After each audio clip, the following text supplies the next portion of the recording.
अस्सलाम वालेकुम, क्या हाल है आप लोगों के। मैं उस्मान ज़फ़र प्राचा। आप में से जो लोग मेरी वीडियोस देख रहे हैं अब तक तो समझ ही गए होंगे कि मैं कुछ अर्सा पहले नारायण कागान, शुगरा, बाबू सर टाप वगैरह पे घूमने फिरने गया था। तो ये जो वीडियो मैं बना रहा हूँ ये कुछ एक्सपीरियंसेस हैं जो मैंने इस सफ़र के दौरान हुए हैं, यानी कि ऐसी चीज़ें जो मैंने कुछ सीखी हैं और कुछ ऐसे अनफॉरगेटेबल मोमेंट्स हैं जो मेरे साथ जो मुझे नज़र आए हैं, तो वो मैंने कहा आप लोगों के साथ शेयर करूं। आगे जाने से पहले मैं फिर से ये बताऊंगा कि सफ़र जो है ये वाकई वसीला ज़फ़र होता है और बेसिक वजह यह है कि इससे नॉलेज में बहुत ज़्यादा इजाफा होता है, काफ़ी चीज़ें बंदे को सीखने को मिलती हैं। और हमारी इस्ला इससे और अहम बात ये है कि हमारी इस्लामी तालीमात में भी यही है कि हम लोग दुनिया को देखें, अल्लाह ताला की बनाई हुई दुनिया को देखें और इस पे सोच विचार करें। इस पे मैं आप लोगों को कुरान मजीद से कुछ आयत बताऊंगा। इसमें पहली आयत है सूरह हज की, सूरह अल हज की आयत नंबर है 46, आयत नंबर 46 है। इसमें अल्लाह ताला ने कहा है कि क्या इन्होंने ज़मीन में सैर व सियाहत नहीं की, जो इनके दिल इन बातों को समझने वाले होते या कानों से ही इन वाक़यात को सुन लेते। तो इसमें सैर व सियाहत की बात हुई है। फिर सूरह अल अनकबूत की आयत नंबर 20 में है, कह दीजिए कि ज़मीन में चल चल फिर कर देखो तो सही कि किस तरह अल्लाह ताला ने इब्तिदाअन पैदाइश की, फिर अल्लाह ताला ही दूसरी नई पैदाइश करेगा। अल्लाह ताला हर चीज़ पर कादिर है। और फिर सूरह अल अनाम में है आयत नंबर 11, आप फरमा दीजिए कि ज़रा ज़मीन में चलो फिरो, फिर देख लो कि तकज़ीब करने वालों का क्या अंजाम हुआ। तो जब इंसान चलता फिरता है, घूमता फिरता है, तो न सिर्फ अल्लाह ताला की बनाई हुई खूबसूरती को देखता है बल्कि बहुत कुछ दूसरे लोगों से सीखने को मिलता है उसे। तो मुझे तो बड़ा शौक़ है घूमने फिरने का। अल्लाह ताला से दुआ करता रहता हूँ कि या अल्लाह मुझे पूरी दुनिया ही घुमा दे इंशाल्लाह। और इंशाल्लाह कोशिश तो मैं ये करूँगा कि घूमूँ। बहरहाल साथ में नियत भी ये रखूँगा कि इस्लाम की तालीमात हैं ताकि घूमना भी हो जाए और सवाब भी मिलता रहे। तो कुछ जो मैंने चीज़ें सीखी हैं वो आप लोगों के साथ पहले शेयर करूँगा। इसमें पहले हैं टेक्नोलॉजी की चीज़ें जो मैंने सीखी हैं। तो ये एक चीज़ जो मैंने देखी है वो ये कि जो सेलुलर नेटवर्क्स हैं, इंटरनेट है, जैसे हमारे किसी भी मोबाइल के थ्रू जब हम इंटरनेट इस्तेमाल करते हैं तो उसकी स्पीड वेरिएबल है, चेंज होती रहती है। और इसका अंदाज़ा हम लोग कुछ एब्रीविएशन से लगा सकते हैं। जो बार्स हैं, सिग्नल के बार्स ऊपर राइट साइड पे आते हैं, उनके साथ कुछ वर्ड्स लिखे हुए आते हैं। और इसका अंदाज़ा मुझे रास्ते में हुआ है जब हम नारायण कागान जा रहे थे। तो कहीं पे ऊपर बार्स के साथ एच लिखा हुआ आ रहा था, कहीं पे एच प्लस, कहीं पे ई, कहीं पे 4G। तो इसमें मैंने थोड़ी स्टडी किया तो मुझे पता लगा ये चेंज होते हैं। अक्सर सुबह से शाम में वक्तों के हिसाब से भी चेंज हो सकते हैं, सर्विस पीछे से कैसी आ रही है। अक्सर प्लेस के साथ भी चेंज होते हैं, एक जगह से दूसरी जगह जाते हुए। तो क्योंकि नारायण कागान वाली साइड पे इतनी स्पीड नहीं है नेट की, तो उधर कम ही होते हैं, अमूमन ई नज़र आ रहा होता है ऊपर बार के साथ। फिर बालाकोट वाली साइड पे एच प्लस भी अक्सर आ जाता है, 4G भी कभी आ जाता होगा। और ऊपर जो बाबू सर टाप है उधर तो खैर नेट ही नहीं है, उधर तो सिग्नल ही नहीं है, ना टेलीनॉर ना यूफोन मोबिलिंग, मेरा नहीं ख्याल उधर कुछ सिग्नल आते हैं। जब हम नारायण से आगे जा रहे होते हैं बटाकुंडी, उधर टेलीनॉर के सिग्नल हैं सिर्फ। और नारायण में यूफोन और टेलीनॉर के आ रहे हैं, और टेलीनॉर उससे आगे टेलीनॉर के हैं सिर्फ, और उससे आगे वो भी ख़त्म हो जाते हैं। तो बाबू सर टाप पे कोई सिग्नल नहीं है। वो कह रहे थे कि मोबाइल सर्विस आती है टेलीनॉर की, और यहाँ पे वो खंबा लग जाता है तो टूरिस्ट्स को थोड़ी हेल्प हो जाती है जो टेलीनॉर जिनके पास सर्विस है। बहरहाल ये जो इंटरनेट है ये चेंज होता रहता है और मेरे लिए बहुत इंपॉर्टेंट था क्योंकि मेरी ऑनलाइन जॉब होती है, ऑनलाइन वर्क होता है। और मुझे इस सफ़र के दौरान एक प्रोजेक्ट भी मिला हुआ था, अच्छा सा खूबसूरत सा प्रोजेक्ट, तो वो भी मैंने करना था। लेकिन नेट की स्पीड स्लो थी तो वो बस स्लो ही मेरा हुआ है रास्ते में, रात के टाइम थोड़ी देर बैठ जाता था। तो ये जो ई लिखा हुआ होता है ऊपर, ई स्लो नेट है, जो मेरे सामने आए हैं वो ये हैं ई एच प्लस और 4G। तो ई एब्रीविएशन है एज की, और ये है enhanced data for global evolution या enhanced data rates for GSM evolution. इसके अंदर स्पीड सबसे ज़्यादा स्लो होती है और इसे 2.75 GB कहते हैं। हमारे पास है 2G, 3G, 4G। तो एज है, एज यानी ई, ये 2.75 GB कहलाता है। इसके अंदर स्पीड आलमोस्ट, रफली मैं बता रहा हूँ, 200 से 400 kbps तक डाउनलोडिंग स्पीड होती है। इसके बाद मेरे पास जो एच आया वो है HSPA की short form, high speed packet access. तो ये ई से तेज़ है, इसकी स्पीड ई से थोड़ी सी तेज़ होती है डाउनलोडिंग स्पीड। रफली ये है कि 8 से 14-15 MBPS तक इसकी डाउनलोडिंग स्पीड है। कभी एच आ जाता है, और इसके बाद H+ भी कभी आप लोगों को नज़र आएगा सिग्नल्स के साथ, ये ऊपर भी आप लोग देख सकते हैं। H+ है evolved high speed packet access. तो ये थोड़ी और ज़्यादा तेज़ स्पीड है इसके अंदर। रफली जो रेंज है, वो रेंज तो नहीं, रफली इसकी 42 MBPS तक स्पीड होती है डाउनलोडिंग स्पीड। इसके बाद है 4G। 4G LTE भी कहलाता है। इसको LTE कहते हैं। LTE की फुल फॉर्म है हमारे पास लॉन्ग टर्म एवोल्यूशन। तो ये इसकी स्पीड H+ और E तीनों से बहुत ज़्यादा है। रफली यूँ है कि 300 MBPS के पास की स्पीड होती है डाउनलोडिंग स्पीड। तो ये काफ़ी बेहतर स्पीड है। इस पर आप लोग वीडियोस अपलोड करें तो काफ़ी तेज़ी से अपलोड होंगी, आपका काम काफ़ी तेज़ी से हो जाएगा। लेकिन ऊपर जाते हुए अमूमन 4G आपको कम ही नज़र आएगा। जैसे बाबूसर टाप तक आप लोग जा रहे हैं, नारान, शुगरा, तो ये कम ही नज़र आएगा। ये एक चीज़ थी टेक्नोलॉजी की। मैं तो समझता था कि शायद सिग्नल आ रहे हैं तो स्पीड भी नेट की उतनी ही आनी है, लेकिन ये मुझे सीखने को मिला कि भाई नेट की स्पीड जो है ना वो चेंज हो सकती है। अक्सर यूँ होता था बटाकुंडी के पास मेरे साथ, अक्सर यूँ भी हुआ है कि एक सेलुलर है, उसके सिग्नल्स आ रहे हैं लेकिन फ़ोन पे बात भी नहीं हो रही। वो सिग्नल्स बस शो हो रहे हैं, फ़ोन पे बात नहीं हो रही, उससे कोई कॉल शाल नहीं होती। ये टेक्नोलॉजी रिलेटेड एक नॉलेज था जो मैंने गेन किया कि जो स्पीड है वो नेट की चेंज होती रहती है। तो ये टेक्नोलॉजी के अलावा कुछ और चीज़ें जो मैंने सीखी वो ये कि आज का काम कल पे मत छोड़ें। ये तो आम बात है, लेकिन फिर भी बार बार रिवाइज़ करते रहना ज़रूरी है, एक दूसरे को बताते रहना ज़रूरी है। जैसे कि मैंने बताया, मुझे एक प्रोजेक्ट मिला हुआ था, खूबसूरत सा प्रोजेक्ट, बड़ा सा। तो लेकिन शुक्र है रास्ते में थोड़ा नेट ही सही लेकिन आता रहा है। अगर फ़र्ज़ किया रास्ते में नेट ही ना होता, मुझे तो लग रहा था कि शायद टूरिस्ट की प्लेसेस है तो वहाँ पे नेट तो ज़रूर होगा, होटलों में जाना है हम लोगों ने, लेकिन ऐसा नहीं था, नेट स्लो था। लेकिन शुक्र है था, वरना मेरा वो प्रोजेक्ट ना होता और वो हाथ से निकल जाता मेरे। तो आज का काम कल पे मत छोड़ें। आज आप कर सकते हैं तो फ़ौरन तौर पे कर लें। ये नहीं पता कल के हालात कैसे होंगे, क्या क्या सिचुएशंस होंगी। तो उस काम के आउटपुट का फ़ायदा आज ही उठा लें जितना ज़्यादा हो सकता है। एक और चीज़ जो दूसरी मैंने सीखी है वो ओवर कॉन्फिडेंट नहीं होना। ये भी आम बात है, लेकिन बड़े करीब से जाके मैंने सीखा है इस चीज़ को। ओवर कॉन्फिडेंट नहीं होना। आपको कोई काम आता है, ठीक है, अच्छी बात है, एतमाद होना ज़रूरी है अपने ऊपर, लेकिन ओवर कॉन्फिडेंट होंगे तो हो सकता है आप अपने लिए नहीं दूसरों के लिए भी मसला खड़ा कर देंगे।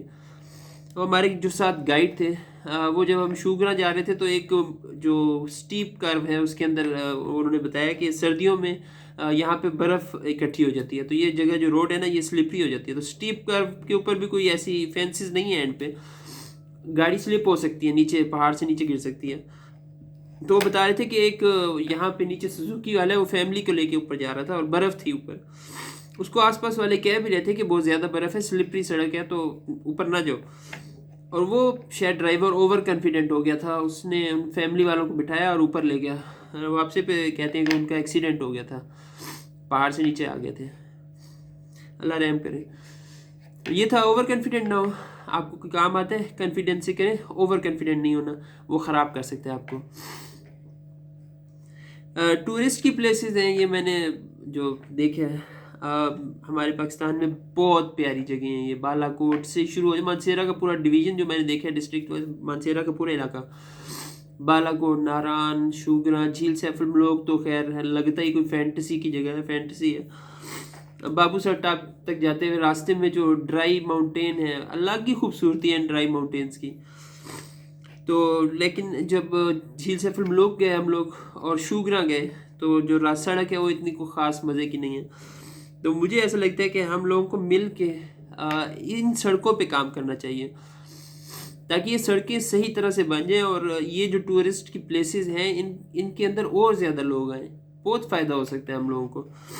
और फ़र्ज़ किया अगर ये यहाँ पे जीपें जाती हैं, जीप वालों के रिस्क कुछ मसला बन रहा है तो उसको फिर सपोर्ट करना भी गवर्नमेंट की ज़िम्मेदारी है। इससे अल्टरनेटिव कोई उनके ज़रिए ढूंढ के सामने उनके रखें ताकि वो उससे अच्छे तरीके से अपनी रोज़ी कमा सकें।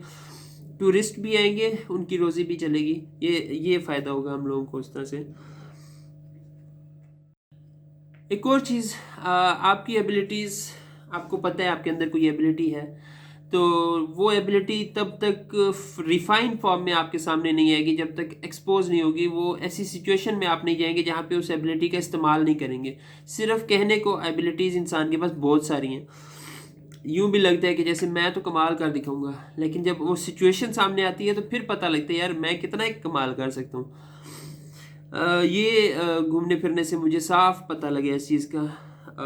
जैसे कि जब हम बाबू सर टॉप जा रहे थे, हमारे गाइड बता रहे थे कि कराची से एक फैमिली आई हुई थी। वो थे इंजीनियर और उनकी वाइफ थी, साथ उनकी फैमिली थी। तो जब वो बाबू सर टॉप पे पहुंचे तो मैंने उनसे कहा, वो गाइड कह रहे थे, मैंने उनसे कहा कि आप लोग घूमे फिरें आधा घंटा पौना घंटा जितना है, और फिर मुझे बता दें और फिर हम चले जाएंगे वापस। तो अभी वो हम लोग 5-10 मिनट 5 मिनट ही रुके होंगे कि थोड़ी देर बाद वो आ गए और उन्होंने कहा कि मेरी जो वाइफ है इनके सांस बंद हो रहा है, तो चलें यहाँ से। तो हम लोग फिर वहाँ से नीचे आ गए और थोड़ी देर में ही नीचे आके थोड़ी फासले पे जाके सही हो जाते हैं, सांस सही आ जाता है। तो ये सुन के मैंने सोचा यार इंशाल्लाह मैं तो स्ट्रांग बनूँ, मैं संभाल लूँगा उस जाके। लेकिन मैं भी कभी ऐसी सिचुएशन पे एक्सपोज हुआ ही नहीं। कोई ऐसी सिचुएशन जिसमें ऑक्सीजन की कमी हो, दरख्त दूर दूर तक नज़र ना आ रहा हो, मीलों दूर तक कोई दरख्त पौधा नज़र ना आ रहा हो, तो ऐसी सिचुएशन में मैं कभी गया नहीं। बस कहने को मेरे अंदर स्ट्रेंथ है, मैं अफोर्ड कर सकता हूँ, ऐसी सिचुएशन में जा सकता हूँ। तो हम लोग जब बाबू सर टॉप पहुँचे तो शायद 3-4-5 मिनट भी गुजरे होंगे, तो चक्कर से आने लगे, ऐसे घूम रहे थे। मेरी वाइफ ने कहा कि मुझे पता नहीं चक्कर क्यों आ रहे हैं। मैं कहा है मैं भी आ रहे हैं, मुझे भी आ रहे हैं चक्कर। फिर आकफा को देखा, छोटी जो हमारी बेटी है, वो ज़ोर ज़ोर से सांस ले रही थी। तो उसके बाद हमें यूँ लगा कि अब चलने फिरने में भी थोड़ा सा मुश्किल हो रही है, सांस ज़्यादा लेना पड़ रहा है। तो ये फिर मैंने बात की थी उधर ही, वीडियो बनाई है, ये वीडियो देखें। लोग बाबू सर टॉप आए हुए हैं। एक छोटा सा मशवरा, यहाँ पे दरख्त नहीं है और ऊंचाई बहुत ज़्यादा है, तो ऑक्सीजन की थोड़ी कमी है। तो अगर फ़र्ज़ किया एस्थमेटिक कोई पेशेंट है तो बेहतर है कि अगर आएँ तो अपनी गाड़ी लेके आएँ, ताकि अगर फ़र्ज़ किया कोई सांस का मसला होने लगता है तो वो फिर फ़ौरन गाड़ी में बैठ के नीचे निकल जाए। लुलू सर लेक तक तो बेहतर था, यहाँ पे थोड़ा कम है। यहाँ पे थोड़ा सा भी ऊपर नीचे होते हैं तो सांस अच्छा खासा चढ़ जाता है। बाहर व्यू करें, ये देखें बाबू सर टॉप।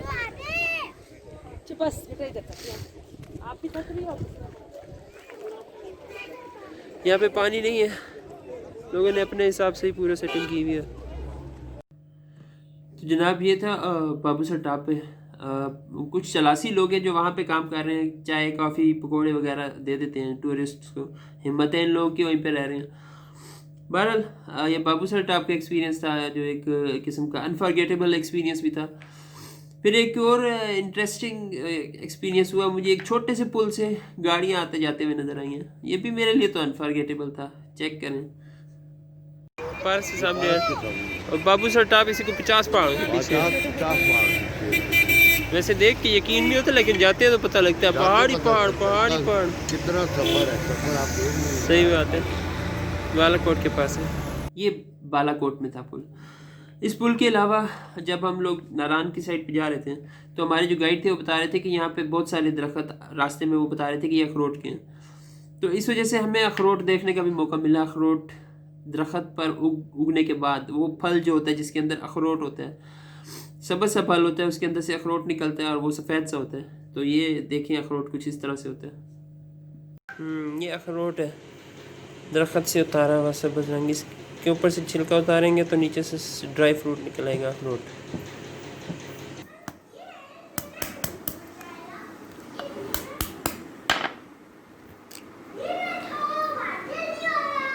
वाइट खोलने के बाद ये वाइट कलर है, ये अभी वाइट कलर है। इसे अभी सुखाएंगे तो ये फिर जाके में आ जाएगा। अभी एक कड़वा कड़वा सा होता है। ये भी मेरे लिए अनफॉरगेटेबल एक्सपीरियंस है, क्योंकि मैंने अखरोट को इस फॉर्म में पहले कभी नहीं देखा था।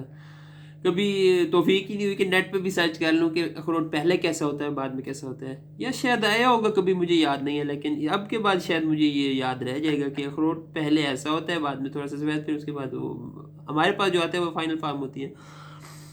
यहाँ पे मज़े की बात ये, जो जब हम नारायण गए तो मैंने वहाँ पे क्योंकि वहाँ की लोकल चीज़ थी अखरोट, तो हमने कहा अखरोट थोड़े से लेके अपनी फैमिली के लिए ले जाते हैं। तो हमने वहाँ पे मैंने टेस्ट किया, तो जो चलास के अखरोट थे, नारायण कागान के भी हैं चलास के, वो एज़ कम्पेयर टू जो चाइना के अखरोट हैं उनसे ज़्यादा टेस्टी हैं, उनका जायका थोड़ा सा ज़्यादा मीठा है और वो सस्ते भी हैं।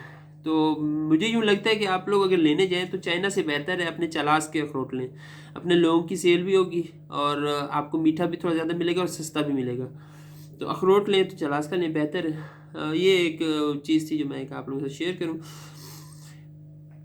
एक और इंटरेस्टिंग चीज़, उधर बालाकोट में हम लोग खड़े हुए थे तो सामने पहाड़ी पे मैंने देखा तो ऊपर ना कुछ झाड़ियाँ हिल रही थी, मैं कहा शायद बकरियाँ चढ़ी हुई हैं, पहाड़ी बकरियाँ। तो ये आप लोग चेक करें क्या था। ऊपर को खाला को देखें किधर खड़ी है, अल्लाह खैर करे, घास शास काट रही है।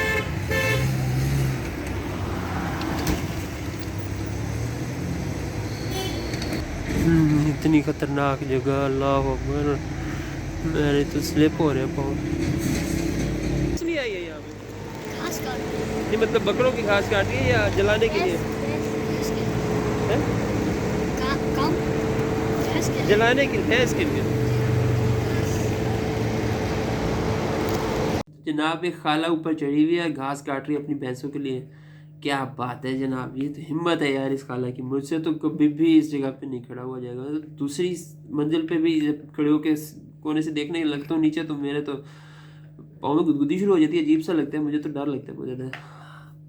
बहरहाल ये भी एक अनफॉरगेटेबल मोमेंट था। एक बुज़ुर्ग खातून को इतनी ऊंचाई पे, पहाड़ के बिल्कुल ऐसे पहाड़ जो तकरीबन स्ट्रेट ही है, उसकी ऊपर खड़ी हुई घास काट रही है। फिर एक फाइनल लास्ट में जो चीज़ आप लोगों से शेयर करूँगा वो ये कि पहाड़ नज़र आए हैं मुख्तलिफ रंगों के, सुरख, सब्ज़, स्किन, ये आप लोग चेक करें। खनिया के इलाके में पहाड़ है बिल्कुल स्ट्रेट ऊपर,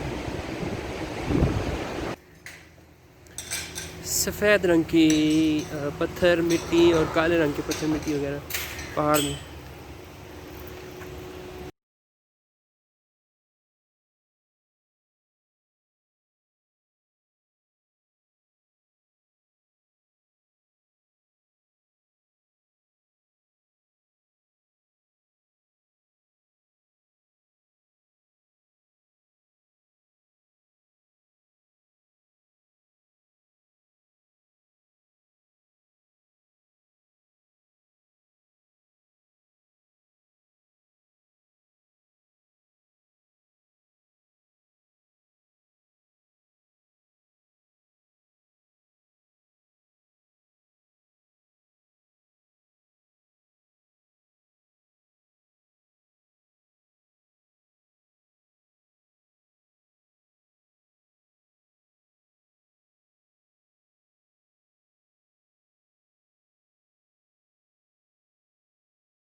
ये सारी पहाड़ों की वीडियो दिखाने का मकसद ये था कि मैं आप लोगों से शेयर करूं कि मुझे ऐसा लगता है कि कुरान मजीद में जो सूरह अल-क़ारिया में अल्लाह ताला ने फरमाया है कि तुम क्या जानो कि वो अजीम हादसा क्या है, वो दिन जब लोग बिखरे हुए परवानों की तरह और पहाड़ रंग बिरंग के धुनके हुए ऊन की तरह होंगे।